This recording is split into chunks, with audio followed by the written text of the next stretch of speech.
Suatu petang, di sebuah rumah kecil yang penuh dengan keceriaan. Ada 3 beradik, Zafran, Zafirah, dan adik mereka Zaidan. Mereka bertiga sangat aktif dan selalu tergesa-gesa dalam apa sahaja yang mereka lakukan. Setiap kali mahu mengambil barang, mereka berlari. Jika perlu ke bilik mandi, mereka tergesa-gesa, tidak mahu berjalan dengan tenang. Mereka sering berlanggar sesama sendiri, hingga menyebabkan barang-barang di rumah jatuh dan hampir mendatangkan kecederaan. Pada suatu hari, ibu mereka memerhatikan kelakuan tergesa-gesa itu dan memanggil mereka bertiga. Dengan penuh kasih sayang, ibu berkata, "Anak-anak, kenapa kamu selalu tergesa-gesa dalam melakukan sesuatu? Nabi kita Nabi Muhammad mengajar kita untuk bersikap tenang dan beradab dalam segala urusan, termasuk di dalam rumah."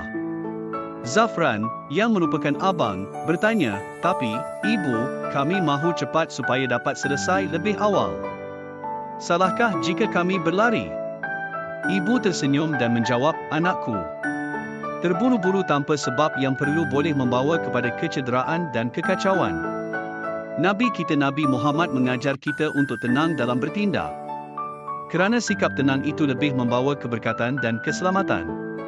Terlalu tergesa-gesa boleh menyebabkan kita melanggar sesuatu, menyakiti diri sendiri atau orang lain."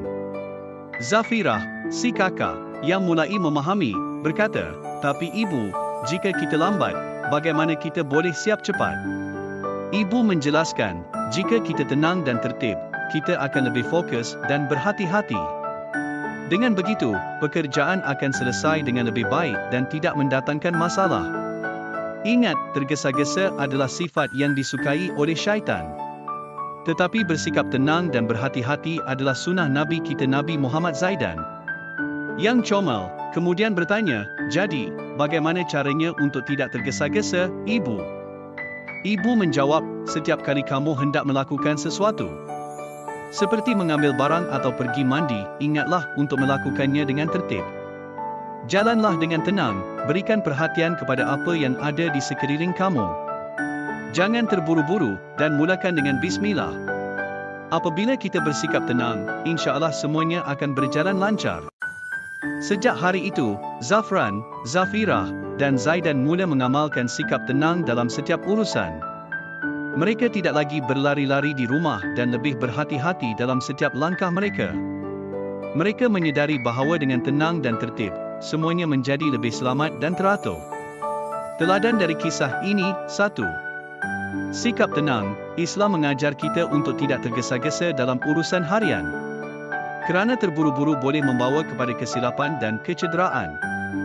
2. Menghormati keselamatan dan tertib, dengan berjalan tenang dan beradab, kita lebih menghormati keselamatan diri sendiri dan orang lain. 3.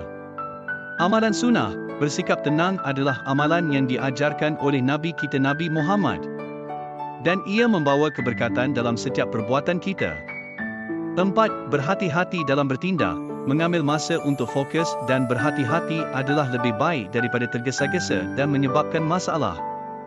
Kisah ini mengingatkan kita tentang pentingnya adab dalam setiap tindakan, terutama di dalam rumah, dan bagaimana sikap tenang adalah kunci kepada keselamatan dan ketenangan hati.